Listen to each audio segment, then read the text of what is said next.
Hey guys, good morning. Welcome back. It's been a little bit since last week.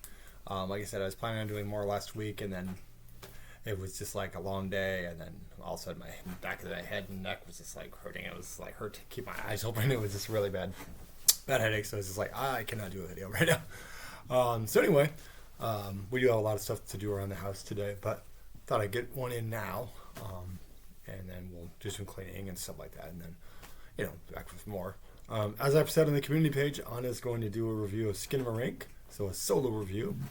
I'm planning on watching Pearl this weekend. Apparently it's streaming through Showtime, which I have through Amazon, so I probably can watch it this weekend. So I'll probably do a Pearl review at some point this weekend, whenever I watch it. Finally get to see it, finally. Get myself set up for Maxine. Assuming that comes out with the writer's strike, who knows. But anyway, as I said with that, I'm also going to be starting another series called The Booking Sheet, which is basically me taking a wrestling, year in wrestling, and then, someday maybe it might just be an angle in wrestling, and then tweaking it a little bit in my own vision, somewhat.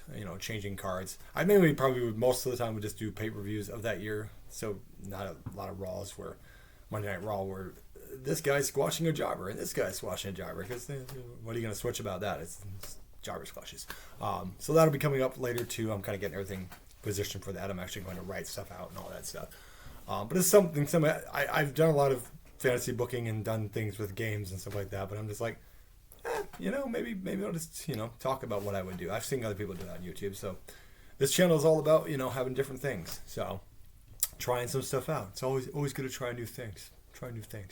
I'm wearing this jacket just so I can cover up my work shirt, because I was in the bathroom, so I can't change my shirt into something else. So I'll wear this ridiculous cat jacket, and I hope you like it. Maybe it'll get some subscribers just for me wearing this cat jacket. Also, much delayed, guys, but I'm finally here to do my Scream pitch. And here's what I was thinking. I think what was holding me up was just like, how do I go into it? How do I follow the first movie, which they already did a pretty good job of. So I thought, okay, here's the best way to do it. Rather than just trying to build a Scream 2, why not build just Scream 3 as well? Why not just book the whole trilogy? Now I know there's Scream 4, then there's 5 and 6, which that would be a separate pitch for those. It might be another separate trilogy for those, because I think that's kind of what they're going with Scream. Although honestly, the original Scream, I don't think they knew. They had an idea, I think, but when they put the movie out, they didn't know it was going to be successful for sure. They didn't know they were going to be having a trilogy, so I don't think there was any kind of like setups at the end to be like, oh, but guess what? It's not over. We'll be back. Of course, anytime anything makes money, it's like usually a cinch that it'll be back. Although it follows. Let me just talk about that movie. That was a great movie, and I was surprised it never got a sequel. I'm not saying they should do one necessarily, but I really like that movie. I remember seeing that in the theaters. It was pretty good. I don't know if it made money or not, but I thought it was pretty good. Yeah. I was also thinking, before I get to the Scream trilogy, let me just ramble for a minute, but as I do in my caffeinated mornings. But I think ultimately, point thought out the head, I don't know what I was saying. Oh, yeah, I should do like a Final Destination rankings video sometime and talk about that series at some point. I'm not going to do a pitch for it, because basically it's just people getting killed in random ways, and I think they're pretty creative with their ways for the most part. And I said I still want to do a Candyman ranking video too, and then maybe do a pitch on those at some point. Just because there's, I might have to still see the third movie, unfortunately. Maybe I can find it on YouTube or something. I don't want to pay for this shit. Yeah. Also, we're still going to try to do a ranking the phases. Probably start with phase 1 just so we can get it started. And that we aim for that for next week. These are just quick updates real quick before I get into our Scream trilogy pitch. So, yeah, awesome. I'm gonna drink some Polar here. Polar Express, no, Polar, not a sponsor, but hey, I'm drinking it again in the video. No pretzels this time though. So anyway, back to the point of this video before all the other rambling shit I just said. As you do when you're caffeinated. So anyway, I think the best way to do it is just set it up as a trilogy. So we go to the end of Scream 1. The only thing I would do as an additional thing is have sort of this, I don't want to say after credits scene, because at that time there was no after credit scenes really. There may have been here and there, but like most of the time there wasn't after credit scenes. You know, Marvel kind of popularized that, and a lot of people do it now. But at this time they were just like, okay, the movie's over. You know, as far as we knew, that was it. We had Scream, and that was it. We didn't know there was going to be a trilogy. We didn't know there was going to be a sequel until it made money, and then it's like, please make a sequel. So I'm going to be pitching 2 and 3 together so we complete the trilogy. So we've had the first movie. Stu got crushed by a TV. Billy's got shot in the head. They're dead. Although, you know, there may be some tweaks here and there. Now, I just want to, before I start on this, I probably mentioned this in my Screen Ranking video. To me, Stu's dead. He got crushed by a fucking TV, guys. He's fucking dead. I know there's people like, oh, what if he's secretly alive? No, he's fucking dead. Now, I know Kevin Williamson had some plans and all that stuff, but in my opinion, he's fucking dead. I like Matthew Lillard. He was entertaining. He got crushed by a TV, guys. He's fucking dead. Plus, he was bleeding out anyway, so it's like, they always forget that part. He's also bleeding out. It's not just that he got crushed by a TV. Because, yeah, maybe he could have vaguely survived that with some bad head trauma and facial scars. But he was also bleeding out from the stabbing. So one of those two things would kill him, guys. Just being realistic, and I know there's some unrealism here. You know, it's Scream. There's ridiculous people getting up from getting thrown chairs at them and all this other. You know, you have to suspend disbelief with this movie anyway. So there's always like the last one's like, this guy got stabbed like 20 times. Oh, he's still alive? How? How though? Is he still alive? So in that case, I can kind of see like, well, hell, these motherfuckers got stabbed 20 times and they're somehow still fucking alive. What the fuck? That's one of those things that Scream it just does. But anyway, movie ends the same. But what I would do is have sort of this lurking shadow, you know, like maybe not necessarily show them in a Scream mask, but maybe just have some kind of not grainy footage, but some kind of footage that's kind of like saying, hey, this story may not be over. There might be a third killer. There might be someone else involved.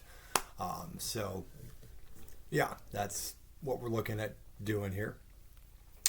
So that kind of sets us up into going to our sequel. Now, I think a lot of this would be similar. I would still think the college atmosphere would be good. Then you have the whole stab thing and all that.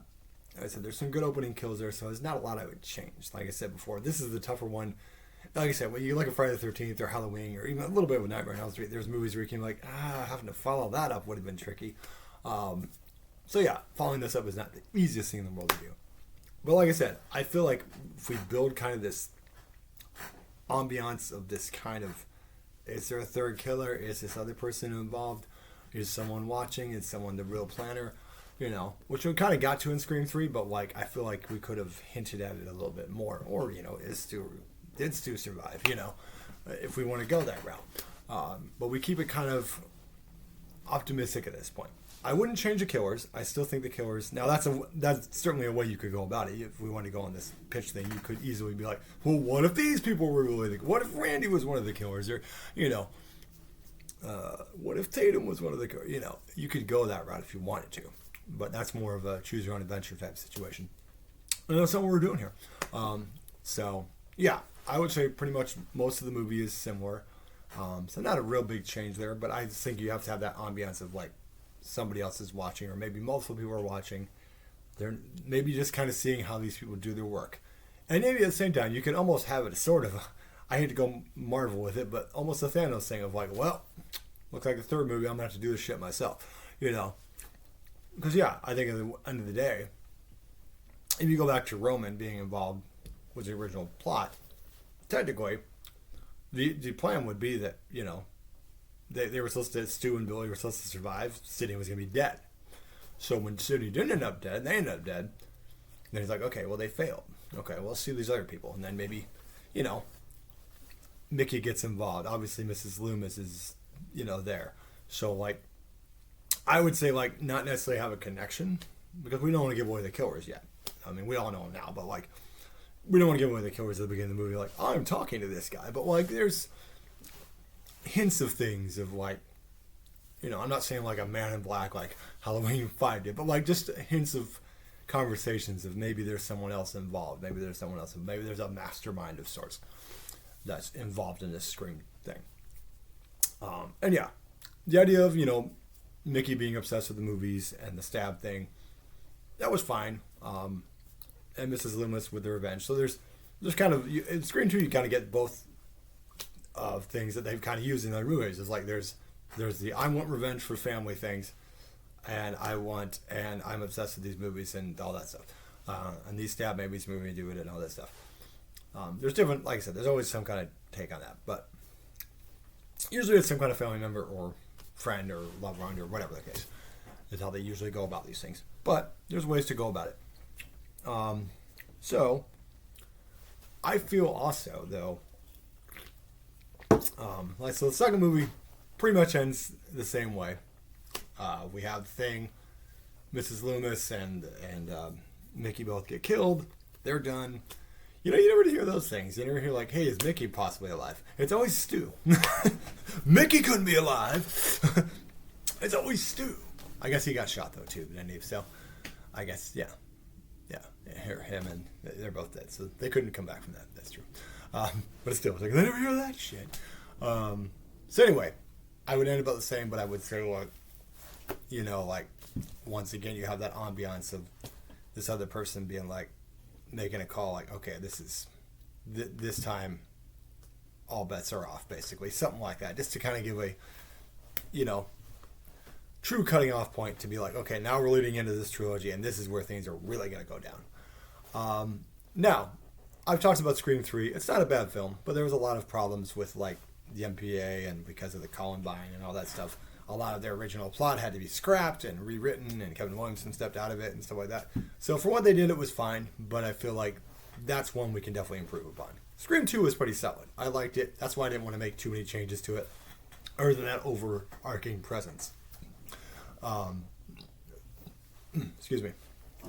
Had some popcorn, so little belch there. Anyway, so yeah, I don't want to change too much there.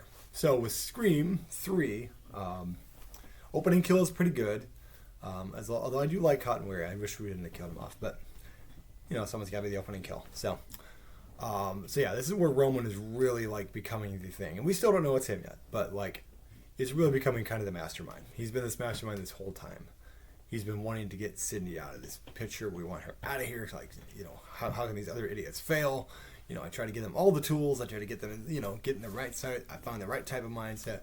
And like I said, I feel like making Roman less of, not that he was whiny about the mom thing, but like more of malicious. Like, he's fucking vicious, you know? It's one of the things I liked kind of about the latest Scream movie. Like, there's straight up viciousness with this stuff. I'm talking like Terrifier 2 viciousness without some of the, you know, body horror and all that stuff. But, well, like, yeah, like, really make it, boom, like, make it violent. And like I said, let's have a couple of wannabe Scream guys, you know, like, that are maybe sort of just cannon fodder to be killed. I would kill Sidney's dad in this too. Like, so let's bring his character back, kill him off. Maybe we kill off the, you know, we're in Hollywood, so I guess maybe he was visiting, but like, he's dead, taking him out. And like I said, several other people were killed. And we're going to go ahead just to appease you all. We're going to play along with his original script. Stu will be in jail. So Stu can't actually kill anybody, but he'll be in jail. His face will be horribly scarred. Somehow he survived. Maybe his parents got him home. Maybe we tie in something with his sister or something like that, because he supposedly has a sister or something like that, right? His parents were rich. That's kind of the thing like that. So they had money, so maybe they were like, hey, we get him the best care, we get him the best facial surgery, you know, but he still has to go to jail. So we'll go with that plot. Like I said, logistically, not the way I would go. I think, especially at this point, it's kind of like, okay, guys, it's been this many movies, he's not coming back. Just let it go. Let it go. Who is fucking dead? Anyway, but for humor's sake, for this particular pitch, we're going a little bit outside the box. We're trying to go back a little bit to it. But like I said, the viciousness is there. I would say have a couple characters. I definitely would have had that, was it Angelina or whatever? I definitely would have had her be one of the killers, because I think that's what they were leaning towards originally, and then they just had her get killed off. So, I mean, I would have had her being in it with Roman. Maybe they're involved romantically, whatever the case, whatever you want to go there. Two crazy people, whatever the case. She can be involved. But I would have a couple other, like, spare sort of cult members. And maybe Roman has been communicating with Stu this whole time, and Stu's like, no, look, I'm training some people, I'm teaching these people how we did it, but So like I said, you don't hear him talk. You just hear Stu talking to this guy. You don't know it's Roman yet. We haven't heard anything about Roman's big plot yet. But like, I think the kill's got to be more vicious. Like really like, boom. Not just stabs. Let's get a few less stabbings. Let's get some other killings that aren't just stabbings. That's something. Scream is always very stabby, and that's fine. But like, shake it up a little bit, guys. It's the third movie.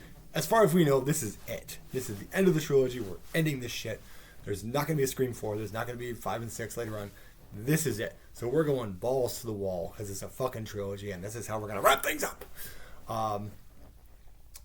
Also, questions there. Do we kill any of the big three? That's a tough call.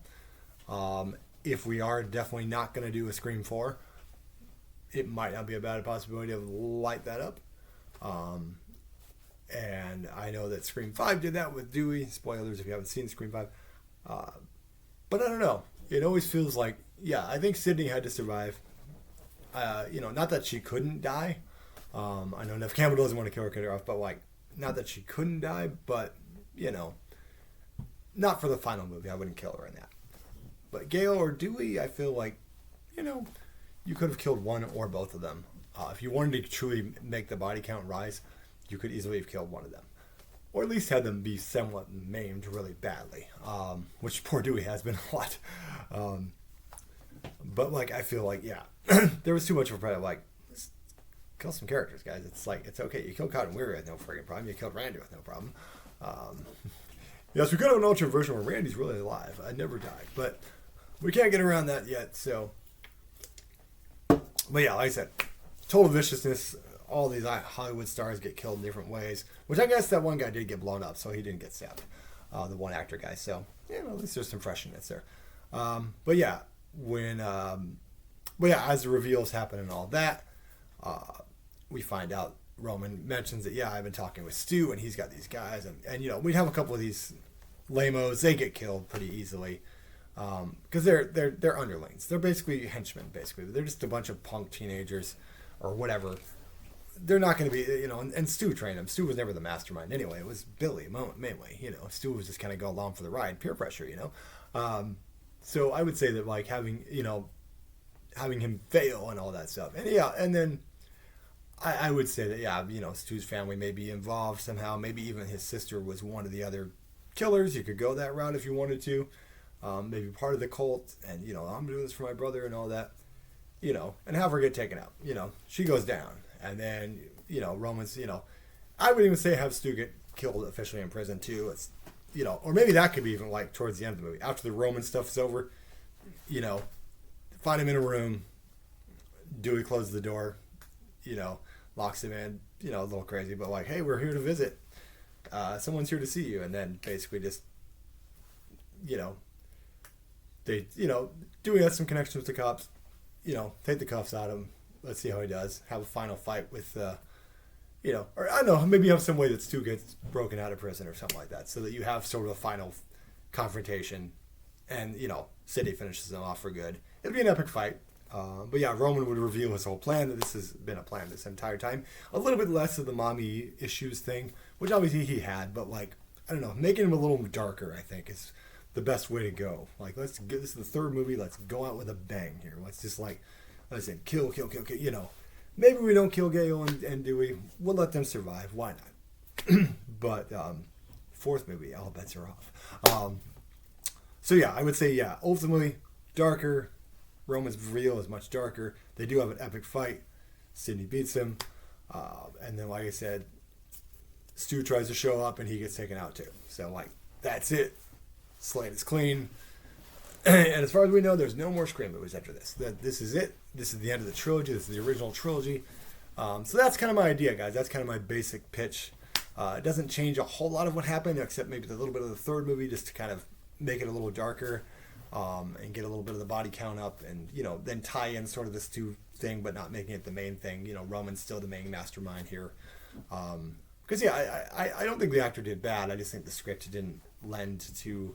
I think you could have gone darker with him. Like, it's not just the mommy issues. It's like he's full on, like, he got all this started, And I think if you connect him to even the second movie Killers, then it becomes a much bigger arcing, holy shit, this guy's been around this entire time. So this big reveal that, hey, all this time I've been in the shadows doing this stuff. I've been waiting to, I've been waiting for these fucking killers to actually fucking kill you. Now I have to do it my fucking self.